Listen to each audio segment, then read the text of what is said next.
यहाँ पे देखते हैं हाउ इंटरप्रेटर वर्क्स।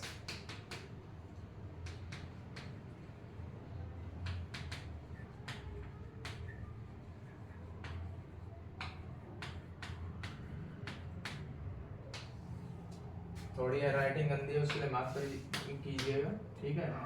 कुछ समझ में ना आए तो कमेंट जरूर कर दीजिएगा, ठीक है, कि कौन सी लाइन आपको समझ नहीं आई, हम उसका जरूर रिप्लाई देंगे। और साथ में इस मेहनत का आप थोड़ा लाइक भी देना और सब्सक्राइब भी करना, ठीक है, क्योंकि मैं चाहता हूँ कि जो मैंने एक्सपीरियंस गेन किया है अपने फ्रीलांसिंग करियर से, और जैसे भी मैंने जैसे खुद कोडिंग सीखी है और जैसे मैंने अपने जूनियर्स को सिखाई है कॉलेज में, वही सेम गाइडेंस अब मैं ऑनलाइन इस प्लेटफॉर्म में यूट्यूब के थ्रू आपको देना चाहता हूँ, ताकि और भी बच्चे सीखें। जो भी बच्चे सोचते हैं कि प्रोग्रामिंग मुश्किल है ना, उनके दिमाग से ये भ्रम हटा देना, ठीक है। प्रोग्रामिंग बहुत आसान है, बच्चे इसको गलत तरीके से पढ़ते हैं, ठीक है। मैं आपको बताऊंगा सही तरीका क्या होता है प्रोग्रामिंग पढ़ने का, ठीक है। जस्ट आप मेरे को फॉलो कीजिए, चैनल को सब्सक्राइब करके रखिए। मैं डेली आपके लिए यहाँ पे खड़ा हूँ, ठीक है। डेली वीडियोस बनाऊंगा और डेली आपको गाइडेंस मिलती रहेगी, ठीक है, कि कोडिंग में कैसे अच्छे हों, इतने अच्छे हों कि लोग आए आपके पास काम देने के लिए कि hey Himanshu, hey Rishabh, we are looking for someone to work with our team. Literally ऐसे मेरे को अभी भी आज भी मैसेज आते रहते हैं। कितनों का मैसेज तो मेरे को इग्नोर करना पड़ता है, क्योंकि मेरे पास वर्कलोड इतना हो जाता है, ठीक है। सोचो, कमाई इतनी है कि मान लो 1 लाख 2 लाख आप आराम से कमा लोगे अभी के टाइम में, ठीक है। जस्ट अभी बिगनिंग है, धीरे धीरे चलेंगे, लेकिन गारंटी इस बात की देता हूँ मैं, अगर आप मेरे साथ बने रहे ना, तो आप भी आज इस स्टेज पे आ जाएंगे, आप भी अपने से कमाएंगे, जो मर्जी आप वो करेंगे, ठीक है। अपना से आप अपनी कॉलेज की फीस, स्कूल की फीस दोगे, बाइक खरीद सकोगे अपने से, मोबाइल फ़ोन, आईफोन और मैकबुक सब आप अपने से खरीद पाओगे। मम्मी पापा से 1 रुपया मांगने की जरूरत नहीं पड़ेगी, ना पूछने की जरूरत पड़ेगी कि मम्मी पापा मैं इधर जा रहा हूँ, ठीक है। अपने से उठे, बाइक उठाए और चले गए, घूमने चले गए दोस्तों के साथ, ठीक है। और फ्रीलांसिंग ऐसा होता है, ये नहीं कि कहीं ऑफिस में जाके करना पड़ता है ना, घर बैठे आराम से वर्क फ्रॉम होम अपने आराम से करो अपनी टाइमिंग पे, ठीक है। उन जो क्लाइंट्स होते हैं उनको बस काम से मतलब होता है, तुम चाहे आप उसे दिन में करके दो या रात में, बस उन्हें काम चाहिए, आराम की लाइफ होती है, ज़्यादा मुश्किल नहीं होता ये चीज़ें, ठीक है। जस्ट मेरे साथ बने रहो, मैं आपको एक एक चीज़ बताऊंगा कि कैसे करते हैं और कैसे इस लेवल तक आते हैं, ठीक है। तो सबसे पहले पढ़ते हैं कि हाउ इंटरप्रेटर वर्क्स, इंटरप्रेटर काम कैसे करता है, ठीक है। इसके ड्रॉबैक्स क्या है, इंटरप्रेटर की सबसे बड़ी बात है, ठीक है। इंटरप्रेटर में क्या होता है ना,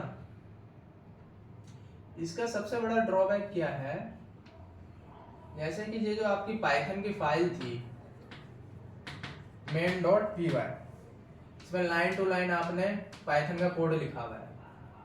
इसमें सबसे बड़ा ड्रॉबैक ये है कि आपको एरर पता ही नहीं चलेगा जब तक आप पाइथन के इस फाइल को रन नहीं करोगे, ठीक है। एरर ही नहीं पता चलेगा आपको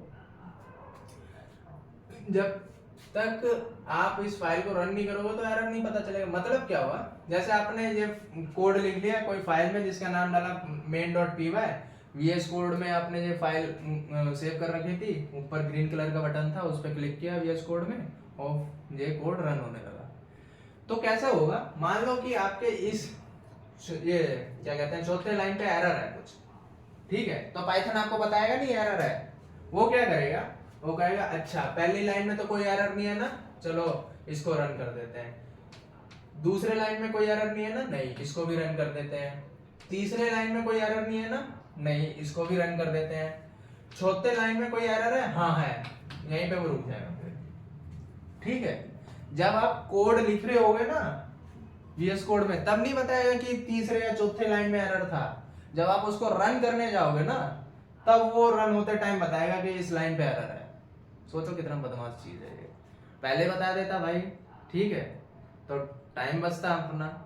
रन नहीं करते, पहले ही, रन करने से पहले ही पता चल जाता है एरर है तो सही कर लेते हैं। अब रन कर रहे हैं फिर पता चल रहा है एरर है।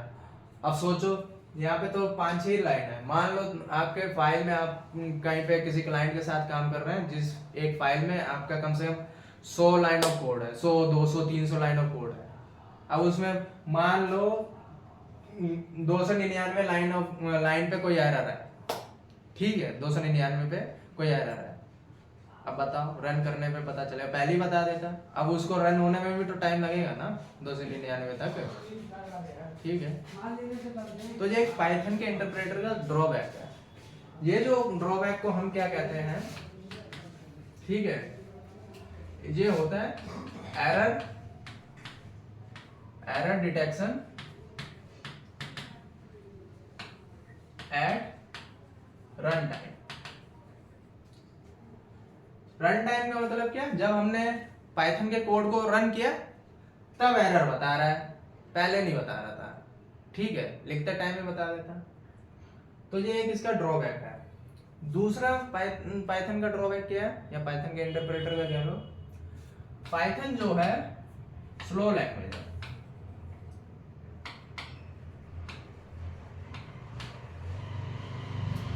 स्लो लैंग्वेज कैसे, आप खुद ही देखो, इसमें वो एक एक लाइन को पढ़ रहा है, उसका बाइट कोड बनाता है और फिर उसको एग्जीक्यूट करता है कंप्यूटर।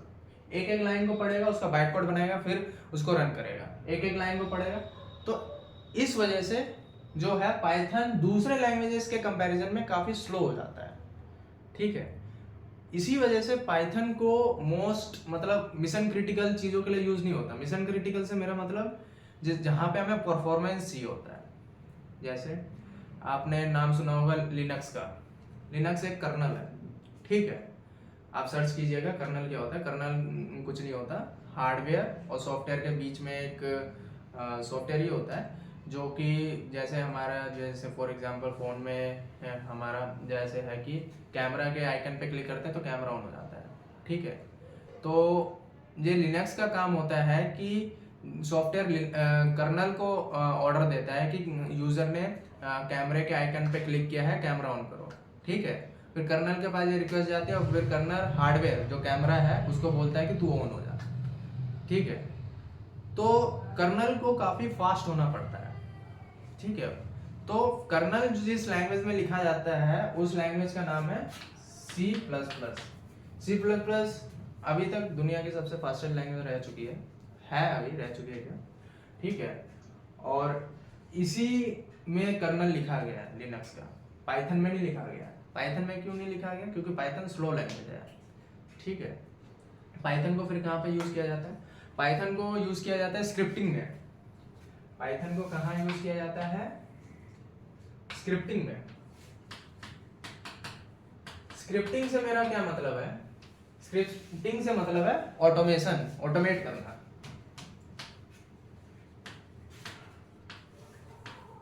ठीक है, ऑटोमेट